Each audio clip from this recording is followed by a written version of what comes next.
नमस्कार दोस्तों, हम लोगों ने राष्ट्रपति पार्ट 1 में बहुत कुछ देख लिया था। उसमें हम लोगों ने राष्ट्रपति के कार्यकालीय अधिकार, विधायी अधिकार और तमाम प्रकार के सैन्य अधिकार, राजनयिक अधिकार, वित्तीय अधिकार सबको देखने का काम किया था। तो आइए एकदम आज सेकंड पार्ट शुरू कर देते हैं बिना देर किए हुए। सेकंड पार्ट को हम कल कहवे किए थे कि जिस समय आपका फर्स्ट पार्ट खत्म होगा उसके बाद हम सेकंड पार्ट लाएंगे। दोस्तों, राष्ट्रपति पार्ट 2 लिखा भी हुआ, देख लीजिए। देखिए दोस्तों, न्यायिक अधिकार यानी राष्ट्रपति को न्याय के क्षेत्र में न्यायिक अधिकार क्या क्या चीज है उसके बारे में यहाँ पे बोर्ड में लिखा हुआ है। उसको फटाफट एक बार पढ़ लेंगे, एकदम कुछ नहीं समझ में आता है वो समझ में आ जाएगा, विश्वास रखिए। न्यायिक अधिकार देखिए दोस्तों, एचसी माने सुप्रीम कोर्ट और एचसी माने हाई कोर्ट। एचसी और एससी माने कि सुप्रीम कोर्ट और हाई कोर्ट के मुख्य न्यायाधीश। हर देश के भी मुख्य न्यायाधीश होते हैं, हर एक राज्य के भी मुख्य न्यायाधीश होते हैं। हर एक राज्य के जहां पे हाई कोर्ट रहता है, जैसे झारखंड, रांची, बिहार, पटना, उत्तर प्रदेश का इलाहाबाद, अलग अलग जगह के अलग अलग है।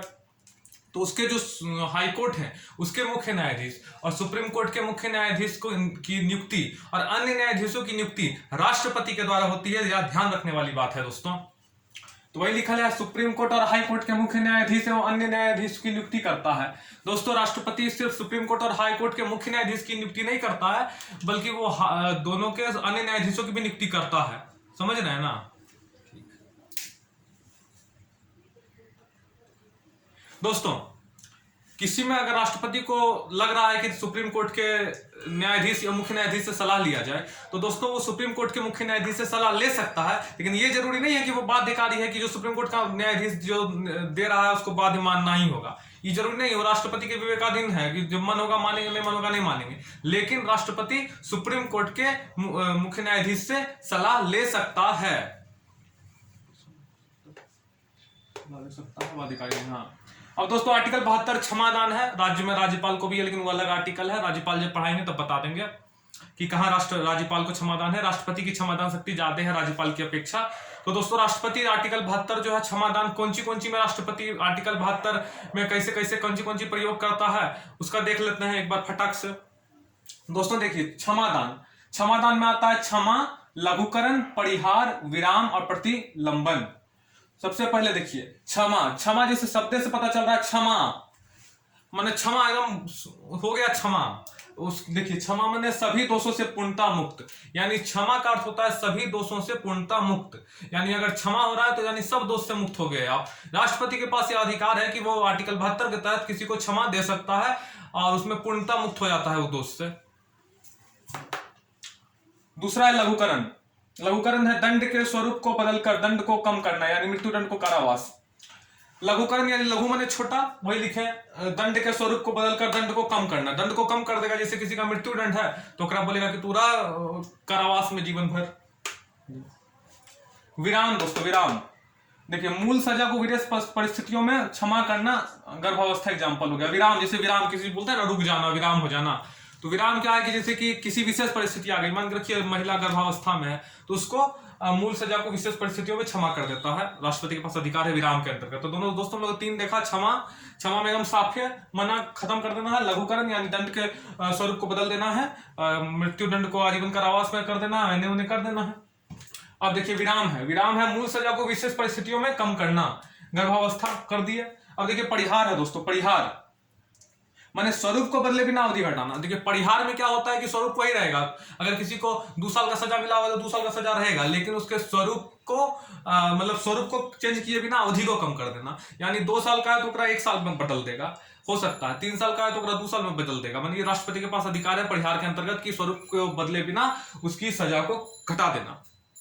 एगो बच गया प्रतिलंबन। प्रतिलंबन देखिए अस्थाई रोक है, अस्थाई रोक समझे, मतलब अस्थाई रोक है उसका समझ सकते हैं। तो देखिए दोस्तों, क्षमा, लघुकरण, परिहार, विराम और प्रतिलंबन और सुप्रीम कोर्ट, हाई कोर्ट के मुख्य न्यायाधीश, अन्य न्यायाधीशों की नियुक्ति किसी भी तथ्य को के लिए सुप्रीम कोर्ट से सलाह ले सकता है। आर्टिकल 72 क्षमादान है। क्षमादान है 5 जगह, क्षमा, लघुकरण, परिहार, प्रतिलंबन और विराम। तो दोस्तों आगे हम लोग देखते हैं और कौन सी अधिकार है राष्ट्रपति के पास। आज एकदम इस चैप्टर को खत्म कर देना है।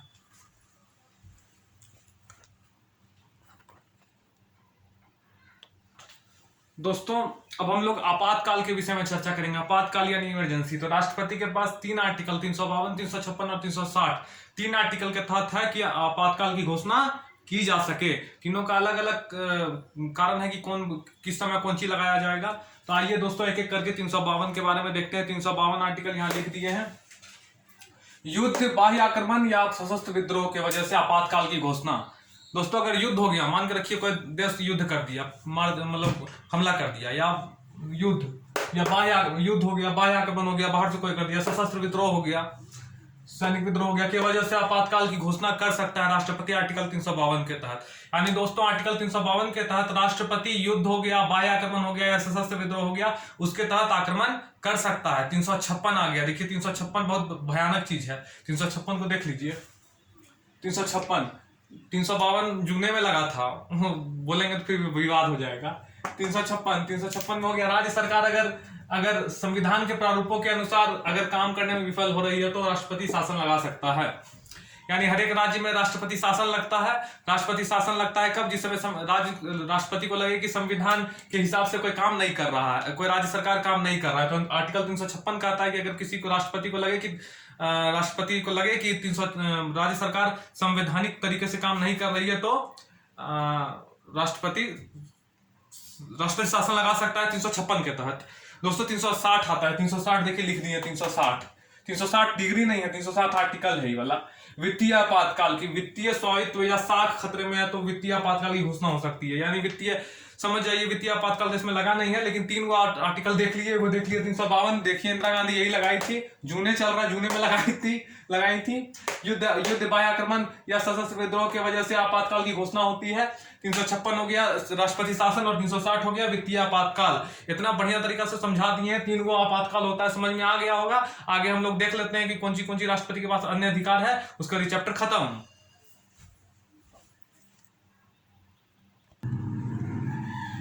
दोस्तों अब हम लोग राष्ट्रपति के वीटो अधिकार के बारे में देखेंगे। राष्ट्रपति के पास 3 वीटो का अधिकार है। राष्ट्रपति के पास 3 वीटो का अधिकार है।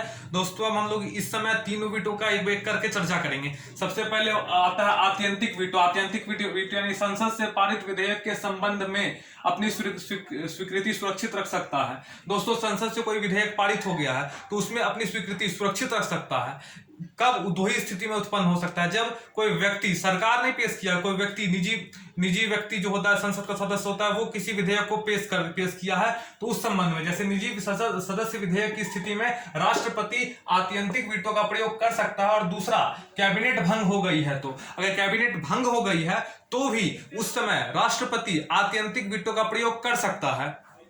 दोस्तों दूसरा है निलंबन वीटो। निलंबन वीटो यानी कुछ समय के लिए रोक सकता है, लेकिन दोबारा संसद भेज दिया गया तो रोकने का अधिकार नहीं है। देखिए दोस्तों निलंबन वीटो ये है, वीटो है जैसे कि मान के रखिए कोई राष्ट्रपति किसी विधेयक को रोक दिया, कोई पूरा लोकसभा भी पास कर दिया, राज्यसभा भी पास कर दिया बिल को और रोक दिया राष्ट्रपति, लेकिन अगर दोबारा राष्ट्रपति के पास जाए सेम बिल, दोनों सदन पास करके, तो राष्ट्रपति के पास अधिकार नहीं है उसको रोकने का। बात को ध्यान दे लीजिए, वही है निलंबन वीटो।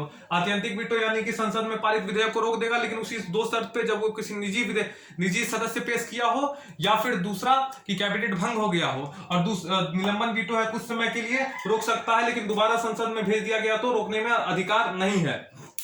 तीसरा है पॉकेट वीटो। दोस्तों ज्ञानी जैल सिंह 1986 में भारत डाक अधिनियम में इसका प्रयोग किए थे। निलंबन वीटो यानी निलंबन वीटो वो वीटो है, देख लीजिए एक बार पहले, ना स्वीकृति ना संसद को पुनः विचार के लिए लौटाता है। दोस्तों देखिए, आप किसी राष्ट्रपति के पास गया बिल तो उसके स्वीकृति दे सकता है या नहीं स्वीकृति दे सकता है। दोस्तों इसका टाइम लिमिटेड सर नहीं है कि स्वीकृति इतना ही दिन में देना है।